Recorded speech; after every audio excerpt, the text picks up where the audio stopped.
गुड़गांव जंगल में बहुत सारे जानवर रहते थे और सभी जानवरों का आपस में बहुत प्यार था। टुनटुनी चिड़िया बहुत ही गरीब परिवार से थी और उनका गुजारा भी बहुत ही मुश्किल से चलता था। अरे चिड़िया, मैं बहुत ज़्यादा बूढ़ा भी हो चुका हूँ और अब मुझसे काम नहीं होता। प्लीज़ तुम जाकर खाना ले आओ।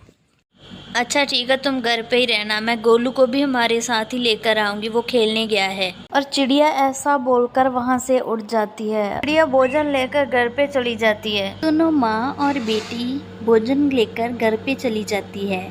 ऐसे ही चिड़िया कां और उसकी बेटी खाना खाने लग जाते हैं।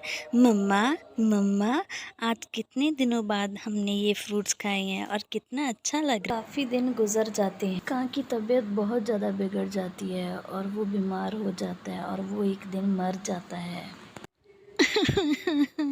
हे भगवान, ये कां को क्या हो गया है?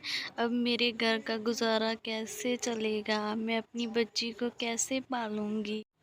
चलो तोते भैया, आप हम दोनों खेलते हैं। मैं नहीं खेलने वाला तेरे साथ। चल गरीब सा, तेरे पास तो तेरे पापा भी नहीं है। ऐसा बोलकर गोलू वहाँ से उठ जाता है। मम्मा मम्मा, मेरे सभी दोस्तों के पास पापा है और मेरे पापा क्यों नहीं है? अब मैं तुझे कैसे बताऊं बेटा, भगवान को तुम्हारे पापा की ज़रूरत थी। तुम घर पे ही रहना, मैं तुम्हारे लिए भोजन लेकर आती हूँ। ओके मम्मा, जल्दी आना। हे भगवान, इतनी तेज़ बदल गरज रहा है और बारिश भी आने वाली है। अब मैं घर पे कैसे जाऊंगी? और चिड़िया ऐसे सोचते सोचते समुंदर में गिर जाती है और मर जाती है। ओ माय गॉड, कितना टाइम हो गया मम्मा को गए को, अभी तक मम्मा घर पे क्यों नहीं आई?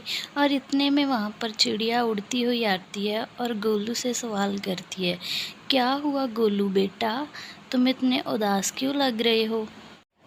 क्या बताऊँ आंटी, मम्मा को गए को कितना टाइम हो गया है, बट मम्मा अभी तक घर पे नहीं आई। मुझे बहुत चिंता हो रही।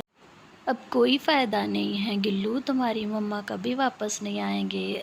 आज बहुत ज़्यादा तेज़ हनेरी चल रही थी तो उसमें आपकी मम्मा डूबकर मर गई है। शुभ शुभ बोलिए आंटी, अब मैं अकेला रह जाऊंगा। मेरे तो घर पे मेरे पापा भी नहीं है, अब मम्मा भी चले गए। मैं अकेला क्या करूंगा? मुझे अकेले ने नहीं रहना है। अरे गिल्लू, तुम चिंता मत करो, मैं तुम्हें तुम्हारी नानी के पास छोड़ कर आऊँगी और तो हमारे पास कोई चारा भी नहीं है।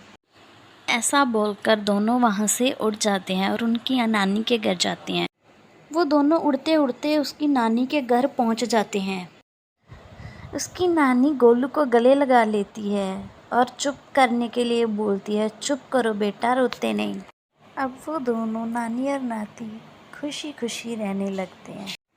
कैसा लगा वीडियो हमें ज़रूर बताना और हमारे चैनल को लाइक शेयर और सब्सक्राइब जरूर कर लीजिए।